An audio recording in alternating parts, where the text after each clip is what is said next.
Otep à tous, bienvenue sur la chaîne des panafricanistes par essence, par conviction et par excellence. Celle des citoyens kémites par nécessité et obligation de combat. Nous sommes une chaîne qui n'est guidée que par nos ancêtres et rien que par les ancêtres qui appartiennent à l'égrégore du monde noir. Par conséquent, nous ne croyons en aucun Dieu venu de l'étranger. Toutefois, cette vidéo n'est aucunement destinée à inciter à la haine ou à la violence, car nous menons un combat qui est d'abord et avant tout spirituel, intellectuel et démocratique. Ensuite, il est politique, géopolitique et géostratégique, contre l'impérialisme, le colonialisme, le néocolonialisme et l'endocolonat, qui sont tous qualifiés de crimes contre l'humanité. Nous menons ce combat sur la base du principe fondamental que nous avons hérité de nos ancêtres kémites, qui est celui de la Marat, c'est-à-dire solidarité, vérité et justice. Vous êtes donc en droit de connaître la vérité et nous avons l'obligation de vous dire la vérité, rien que la vérité, afin que justice soit rendue au continent africain. Et ça, c'est notre modeste contribution dans notre lutte en faveur de la souveraineté, la dignité, la solidarité et l'unité africaine. C'est exactement ça que nous appelons le panafricanisme.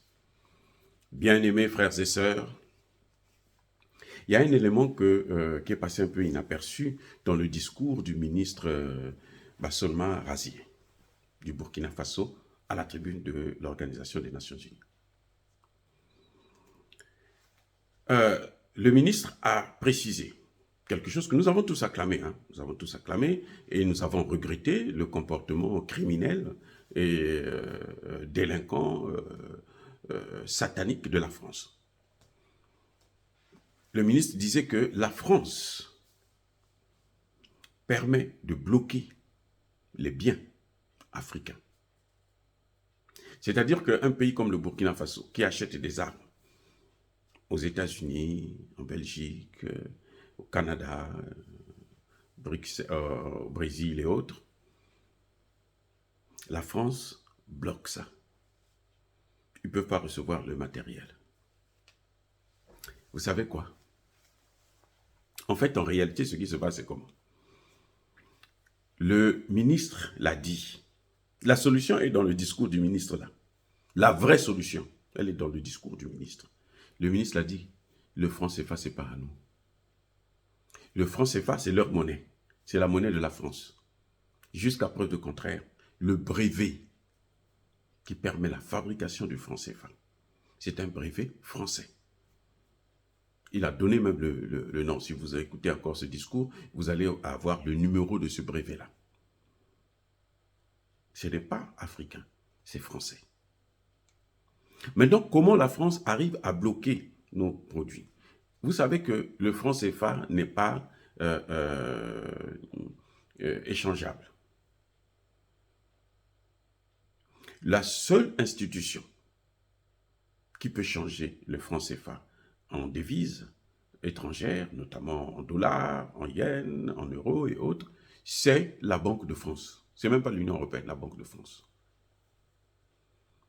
Donc, quand nous achetons sur le marché international, à moins de maintenant d'aller vers les BRICS veulent trouver un moyen pour faire une forme de troc.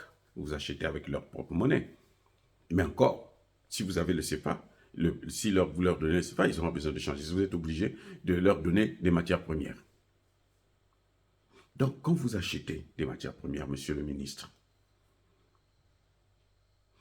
vous devrez avoir des devises pour payer vos créanciers. Et ces devises-là, vous les avez où? Vous ne pouvez les avoir qu'en passant par la France. C'est la France qui doit échanger le CFA en monnaie étrangère. Il n'y a que la France dans le monde entier. Il n'y a que la France. Et en France même, il n'y a que la Banque de France. Les autres banques françaises, là, ils ne peuvent pas changer. C'est la Banque de France, donc la banque de l'État français.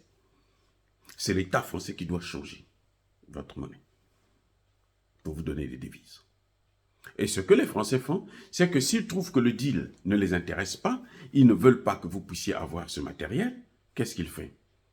Qu'est-ce qu'elle fait plutôt? Ben, elle demande à la Banque de France de ne pas changer la monnaie. Puisque le CFA là, doit aller en France. Si la France bloque ça là-bas, vous n'avez nulle part pour vous plaindre, monsieur Razié. C'est une occasion. Alors, j'ai aimé ce discours parce que vous avez posé le problème. Mais vous avez aussi posé la solution. Peut-être que vous n'avez pas fait la liaison. Comment la France arrive, quel est le mécanisme que la France arrive à utiliser pour bloquer vos produits que vous achetez en Chine. La Chine, c'est un pays plus puissant que la France. C'est la première puissance économique actuellement. La Russie, c'est un pays plus puissant que la France. C'est la première puissance militaire actuellement. Vous achetez des produits chez eux et ça, vous ne pouvez pas les recevoir. Mais c'est parce que la France bloque à travers le CFA. C'est sa monnaie. C'est elle qui a notre compte d'opération. Donc nos devises sont chez elle. C'est elle qui les garde. C'est elle qui utilise ça. Quand elle utilise ça, quand elle met ça en bourse, là, ça rapporte des intérêts, c'est elle qui tire profit de ça. La France reçoit des pays africains 500 milliards de dollars chaque année. 500 milliards de dollars chaque année. Avec 500 milliards, si on utilise ça, on donne ça au Burkina Faso, le Burkina Faso peut lancer l'industrialisation. Plusieurs usines de transformation de tomates, de ceci, de cela. Mais c'est ce que nous donnons cadeau à la France. Cadeau. Emmanuel Macron nous témoigne tellement. Bon. Et la France ne peut pas vivre sans nous, sans l'Afrique. Donc la France doit tout faire pour garder le franc CFA, pour nous maintenir dans cette zone. Et puis, elle fait ces jeux-là. Notamment pour le Burkina Faso qui voulait acheter des armes. La France n'a pas besoin que le Burkina Faso puisse lutter contre les terroristes, puisque les terroristes, ce sont des Français eux-mêmes, d'abord. Qu'est-ce qu'ils font? Ils bloquent ça. C'est une évidence, monsieur le ministre. C'est une évidence. Ils bloquent. Et maintenant, qu'est-ce qu'il y a à faire? Quelle est la solution? Mais la solution, c'est la plus simple possible. C'est de sortir de la zone CFA. C'est de sortir de cette zone CFA. Quand nous vous demandons de sortir, nous demandons à nos gouvernants de sortir du CFA, ce n'est pas pour rien, ce n'est pas parce qu'on n'aime pas les Français, non. Ou parce qu'on n'aime pas le franc CFA. Le franc CFA, c'est un beau billet, hein? C'est très joli à voir. Mais ce n'est pas un billet, ça ne nous apporte rien, ça ne nous pose que des problèmes. L'Afrique ne pourra jamais se développer avec le franc CFA. Jamais. Même si vous pleurez devant Emmanuel Macron. Vous croyez qu'Emmanuel Macron, surtout qu'on est en train de le chasser partout là, vous croyez qu'il est content? Et vous pensez qu'il va vous faire des cadeaux? Mais non. Vous êtes en guerre contre la France, vous voulez que la France vous aide à avoir des armes. Mais il faut être Tshisekedi, qui préfère changer les avions russes à des avions canadiens, qu'il va utiliser 1 mois plus tard, ou 2 mois, 3 mois, et puis ça tombe en panne. Il faut être Tshisekedi.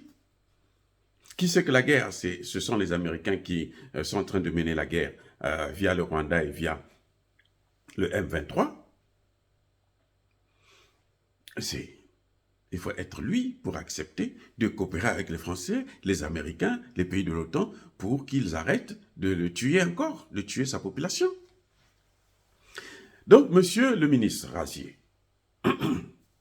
mes excuses, il y a une chose que vous pouvez faire, de sortir de la zone CFA.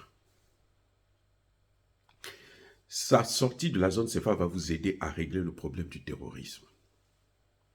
Les terroristes, là, utilisent le franc CFA aussi. D'où viennent ces billets-là? Mais ça vient de la France. Ça ne vient même pas des États-Unis, ça vient de la France. Ça ne vient pas de l'Allemagne, de la Belgique, ça vient de la France. Les autres pays de l'OTAN soutiennent ça, mais ce n'est pas leur monnaie. C'est la France qui finance le terrorisme. Donc, où est-ce qu'ils devaient avoir ces billets pour payer leurs agents? Mes excuses. Donc voilà, si nous voulons régler ce problème-là, absolument, inévitablement, nous devrons sortir du franc CFA. Et l'alliance des États du Sahel ne pourra tenir en forme que si et seulement si ces 3 pays-là au moins sortent de la zone CFA. S'ils ne créent pas leur monnaie, ils ne pourront jamais avancer. Ils vont lutter contre le terrorisme, mais ils n'iront pas loin. oublier le développement. Je sais, mais attendez, la Guinée a eu sa monnaie, non? Même si on peut les Français font tout pour la dévaluer, pour qu'ils puissent avoir l'inflation et autres. Mais c'est leur monnaie, c'est eux qui décident. Vous voulez la souveraineté? Vous n'avez pas de souveraineté monétaire, vous n'avez pas de souveraineté. Parmi les 3 piliers de la souveraineté, là, c'est la souveraineté monétaire. Vous savez pourquoi les pays africains ne financent pas l'éducation et la santé depuis un certain nombre d'années? C'est pour ça d'ailleurs que tout s'est détérioré. C'est parce que c'est la France qui ne veut pas. C'est tout. C'est elle qui ne veut pas, c'est elle qui décide. Voilà. Pourquoi on n'est pas industrialisé? C'est à cause de ce CFA. Où est-ce que vous allez avoir les devises pour acheter des machines pour transformer les matières premières de votre pays? Il faut des devises. Et les devises, vos devises, vous les donnez à la France. Le peu que vous avez là, ça ne suffit pas pour développer un pays. Vous avez 25%. En réalité, même si on dit que c'est 50%, ce n'est pas seulement 50%. Vous avez les taxes, 15%, et vous avez le transport, 10%. Ça fait 25%, 75%. Donc, nous retenons seulement 25%. Alors, bien-aimés frères et sœurs. Donc, monsieur le ministre, vous avez touché du doigt un point essentiel, fondamental, pour sortir de la crise et pour lutter efficacement contre le terrorisme, parce que la lutte contre le terrorisme, elle ne se fera pas seulement par les armes, elle doit se faire aussi sur le plan économique et social. Et pour ça, vous avez besoin du franc CFA pour être performant. Voilà ce que j'avais à dire au Burkina Faso. Mais c'est bravo, au moins vous avez eu l'occasion, le courage de le dire à la tribune des Nations Unies. Maintenant, passez à l'acte. N'attendez pas que eux, ils puissent avoir pitié de vous pour vous dire que non, mais on va vous laisser tranquille, vous pouvez acheter vos matériels et puis nous combattre nos terroristes. Non, ils ne vont pas vous laisser. C'est à vous maintenant de prendre des responsabilités. Ce n'est pas en dénonçant seulement aux Nations Unies, mais maintenant vous devrez passer à l'acte. La population a compris, passer à l'acte et créer une monnaie. Ou dans le cas du Burkina Faso, Mali et Niger, vous pouvez vous entendre avec Doumbouya, utiliser le franc guinéen, et puis c'est tout. Dans un premier temps, on change de nom seulement, c'est tout. La Guinée est déjà avancée là-dessus. Bon, on évolue tous ensemble et on garantit notre monnaie nous-mêmes. Pour garantir une monnaie, il faut de l'or. Il y a de l'or au Burkina Faso, il y a de l'or au Mali, il y a de l'or au Niger. Donc, qu'est-ce que vous avez besoin? Vous avez besoin de quoi d'autre? L'autorisation de Macron? Mais Macron ne vous fera pas de cadeau. Parce que la France ne vit que de ça. La France ne vit que de ça. Dire cela, c'est inciter à la haine ou à la violence? Non. Il y a ma colère veille. Il y a ma lèvre. Encore une fois de plus, bien-aimés frères et sœurs, soyez bénis, abondamment bénis. Je persiste et je signe. Soyez bénis par le Dieu des Kémites et par nos ancêtres angélisés, mais que tous ceux qui persécutent le continent africain le pillent et le déstabilisent, qu'ils soient noirs, blancs, chinois, arabes, indiens ou qui qu'ils soient punis, maudits, foudroyés, neutralisés, écrasés, effacés par ce Dieu des Kémites et par nos ancêtres angélisés. Vive l'Afrique éternelle, j'ai dit et j'assume.